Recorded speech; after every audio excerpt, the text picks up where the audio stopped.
I lost custody of my daughter due to my ex's lies. 17 years later, she wrote a best-selling book about her mom's abuse, and now we're reconnecting. I, M42, found out my daughter, F17, wrote a book exposing her mom's F41 neglect. Not sure how to feel. My relationship with my daughter Sarah has been a roller coaster over the years. When she was born, I was 25, and her mom, Lisa, was 24. We were young, naive, and definitely not ready to be parents. But life had other plans, and we decided to make the best of it. Growing up, I never had a great example of fatherhood. My own dad was in and out of prison, and when he was around, he was either drunk or looking for his next fix. I swore I'd be different. I wanted to be the kind of father I never had, present, loving, and supportive. Lisa came from a wealthy family. Her parents doted on her, giving her everything she ever wanted. Maybe that's why she struggled so much with the realities of parenthood. She wasn't used to putting someone else's needs before her own. When Sarah was born, I was working as a junior copywriter at an advertising firm. The pay was decent, but not enough to support a family in our expensive city, so I picked up a second job waiting tables at night. It was exhausting, but I was determined to provide for my family. In my rare moments of free time, I'd try to write. I've always dreamed of being an author, spinning tales that could transport readers to different worlds. Lisa would roll her eyes when she caught me scribbling in my notebook, calling it my silly hobby. We had agreed that Lisa would stay home with Sarah. I thought it would be good for both of them. Lisa could bond with our daughter, and Sarah would have a parent's full attention. Looking back, I realize how naive that was. From the start, Lisa seemed uninterested in actually caring for Sarah. She'd leave her crying in her crib for hours, claiming she was sleep training. When I'd come home exhausted from my second job and find Sarah wailing, hungry and with a soiled diaper, Lisa would shrug and say she must have dozed off. As Sarah grew into a toddler, Lisa's neglect became more apparent. She'd park Sarah in front of the TV all day, using it as a babysitter while she talked on the phone with friends or scrolled through social media. I tried to make up for it by being extra involved when I was home, but I was stretched so thin. Our marriage deteriorated quickly. We fought constantly about Lisa's neglectful parenting. She'd accuse me of being controlling when I'd beg her to engage more with Sarah. She'd throw tantrums, saying I was suffocating her and that she never wanted to be a mother anyway. I suggested therapy, both couples and individual, but Lisa refused. She said there was nothing wrong with her, that I was the problem. I was working so much that I began to believe her. Maybe I was being too demanding? Maybe my own issues from my childhood were making me overreact? Things came to a head when Sarah was about 5. I had taken a day off work to surprise them, thinking we could have a family day. I came home to find the apartment empty. No note, no text, nothing. I was in a panic, calling hospitals and police stations, when Lisa strolled in with Sarah 8 hours later. She acted like nothing was wrong. When I demanded to know where they'd been, she casually mentioned she'd met up with some friends for lunch and shopping. She hadn't bothered to tell me because she didn't think it was a big deal. Sarah looked exhausted and cranky, clearly having been dragged around all day without proper meals or naps. That's when I knew things couldn't continue like this. I started documenting Lisa's neglect, hoping to build a case for custody. But Lisa was always one step ahead. She'd post pictures on social media of her and Sarah baking cookies or doing crafts, things that never actually happened, but created a perfect image of mother-daughter bonding. About a year later, I discovered Lisa was having an affair with a coworker from a part-time job she'd started. Part of me was relieved. This could be my ticket out of our toxic marriage. But another part of me was terrified of what would happen to Sarah if I left. I filed for divorce when Sarah was 7. The custody battle was brutal. Lisa's family had money and connections, and they painted me as an unstable, controlling husband. They claimed I forced Lisa to be a stay-at-home mom against her will and isolated her from friends and family. Lisa's parents testified that they'd seen bruises on her, implying I was physically abusive. In reality, Lisa was clumsy and often bumped into things when she was drunk, another issue she managed to hide from everyone but me. None of it was true, but the judge bought it. I lost custody and only got visitation every other weekend. I was devastated. How could the system fail Sarah so badly? For years, I tried to maintain a relationship with Sarah despite the limited time. But Lisa poisoned her against me, telling her I was abusive and dangerous. She'd fill Sarah's head with lies, saying I abandoned them and didn't want to be a father. Sarah became cold and distant. It broke my heart. I never stopped fighting for more time with Sarah. I'd send emails to Lisa and her lawyer, begging for extra visits or phone calls. Most went unanswered. When Lisa did reply, it was to accuse me of harassment. Meanwhile, I threw myself into my writing. I'd published a few short stories in literary magazines and was working on a novel. It wasn't much, but it kept me going during the darkest times. I always hoped that one day, when Sarah was older, she'd read my work and understand who I really was. When Sarah was 14, everything changed. Lisa unexpectedly dropped her at my place for a week, saying she was going on a trip with her boyfriend. Sarah was furious about being dumped with me. But over that week, we started to reconnect. At first, Sarah was sullen and withdrawn, but slowly, she began to open up. She told me about how Lisa would leave her alone for days to party, how nothing Sarah did was ever good enough, how Lisa would criticize her appearance, her grades, her friends, everything. One night, over a game of Scrabble, Sarah had inherited my love of words, she broke down. Through tears, she told me how lonely and scared she felt all the time, how she'd thought about running away, but had nowhere to go. That's when I finally told Sarah the truth about the divorce and custody battle. She was shocked and angry at first, but things started to click into place for her. All the inconsistencies in Lisa's stories, all the gaps in her childhood memories, it all made sense now. After that week, our relationship slowly improved. Sarah pushed to spend more time with me, though Lisa fought it at every turn. We'd have long phone conversations where I'd help Sarah with her homework or just listen to her talk about her day. I started attending her school events, cheering her on from the sidelines. Fast forward to now. Sarah just turned 17 and moved out of Lisa's house into her own apartment. She's incredibly bright and mature for her age and has been taking college classes. I offered to let her live with me, but she wanted independence. I respect that, even though I worry about her being on her own so young. Last week, Sarah told me she'd written a book. It's a fictional story, but clearly based on her life with Lisa. It portrays the mother character as selfish, neglectful, and emotionally abusive. Sarah showed me the manuscript, and it's heartbreaking but beautifully written. Reading it was like reliving all the pain and frustration of the past 17 years. But it was also incredible to see how Sarah had transformed her trauma into art. Her writing is raw and honest, with a maturity beyond her years. She told me a small publisher is interested in releasing it. I'm blown away by her talent, and so proud of her for channeling her pain into art. But I'm also worried about the fallout. The book's foreword makes it clear it's inspired by her real experiences.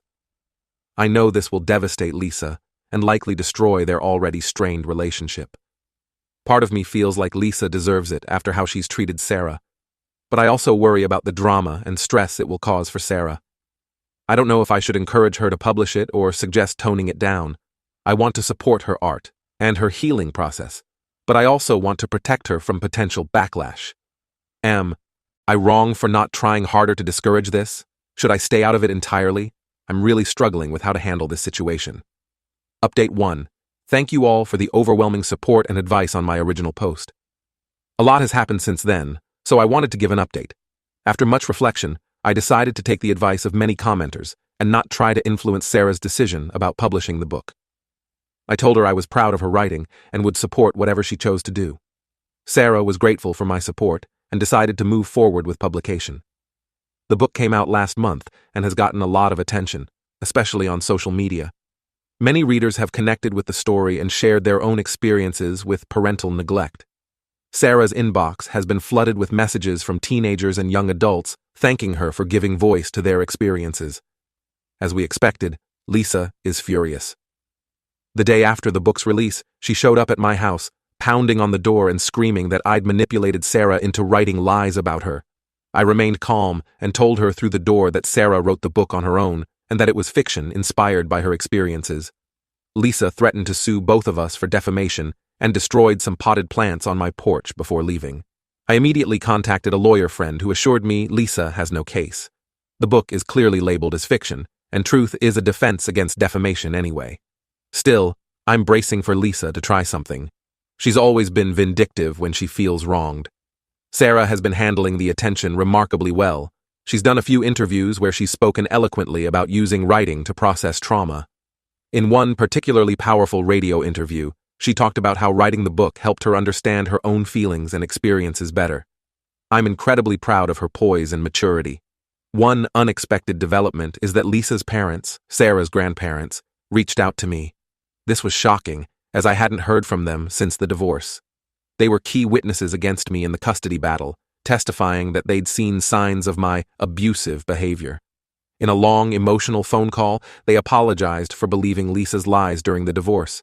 They admitted they now see how she manipulated everyone. Apparently, they'd confronted Lisa after reading the book, and she'd had a meltdown that opened their eyes to her true nature. They asked if I could help them reconcile with Sarah, who has cut contact with them. I'm deeply conflicted about this. On one hand, I know they love Sarah and were deceived by Lisa. I remember how doting they were when Sarah was a baby, always bringing gifts and offering to babysit. But on the other hand, they played a huge role in me losing custody and Sarah being stuck in a bad situation for years. Their testimony about my supposed abuse was particularly damaging in court. I'm not sure I can ever fully forgive them for that. I told them I'd talk to Sarah, but wouldn't pressure her either way. When I broached the subject with Sarah, she was understandably wary. She feels betrayed that they never noticed or intervened in Lisa's neglect all those years. Sarah shared some memories I hadn't known about, times when she'd tried to tell her grandparents about Lisa's behavior, only to be dismissed or told she was exaggerating. It breaks my heart to think of her reaching out for help and being ignored. I've encouraged Sarah to take time to process her feelings before making any decisions about her grandparents. I suggested she might want to write them a letter expressing her feelings, even if she doesn't send it. Writing has been so cathartic for her, I thought it might help in this situation too. In the meantime, I'm focused on supporting Sarah through this whirlwind and protecting her as best I can from Lisa's anger. I'm consulting with my lawyer about getting a restraining order, as Lisa's behavior is becoming increasingly erratic. Despite the drama, I'm cautiously optimistic about the future. Sarah is thriving in her independence, and her writing career is taking off. She's talking about applying to creative writing programs for college, and I couldn't be more excited for her. Our relationship is stronger than ever. We have dinner together at least once a week, and she often calls me to bounce around ideas for her next writing project. I finally feel like I'm able to be the father I always wanted to be. There's still a long road ahead, especially in dealing with the fallout from Lisa. But for the first time in years, I feel hopeful. Sarah is strong, talented, and resilient. Whatever challenges come our way, I know we'll face them together. Update 2. It's been a few months since my last update, and things have continued to be eventful. I wanted to share some developments. First, the good news. Sarah's book has become a bestseller. It struck a chord with readers around the country, particularly young adults who have experienced similar family dynamics. Sarah's been invited to speak at conferences and schools about her experiences and the power of writing as a healing tool. It's been amazing to see Sarah gain confidence and inspire others. At a recent book signing, a teenage girl burst into tears while talking to Sarah, saying the book made her feel understood for the first time. Watching Sarah comfort her with such empathy and wisdom made me incredibly proud. Now for the complicated stuff. As we feared, Lisa did end up filing a defamation lawsuit against Sarah. She claimed the book was a malicious attempt to ruin her reputation and that all the events described were fabricated. Thankfully, our lawyer's prediction was correct, and the case was quickly dismissed. The judge ruled that the book was clearly labeled as fiction and that Lisa had no grounds for a case. He also warned Lisa about bringing frivolous lawsuits and suggested she seek counseling to deal with her issues. This legal defeat seemed to push Lisa over the edge. She's been harassing Sarah constantly, showing up at her apartment, blowing up her phone, and posting nasty things about her online. We were able to get a restraining order, but Lisa keeps finding ways around it. Last week, she created fake social media accounts to leave negative reviews on Sarah's book and harass her supporters. It's been exhausting trying to stay one step ahead of her tactics. Sarah's grandparents have continued reaching out, begging for a chance to apologize in person. After much consideration, Sarah agreed to meet them, but only with me present. The meeting was tense and emotional. Sarah's grandmother broke down crying almost immediately, saying she was blinded by her love for Lisa and should have seen the truth.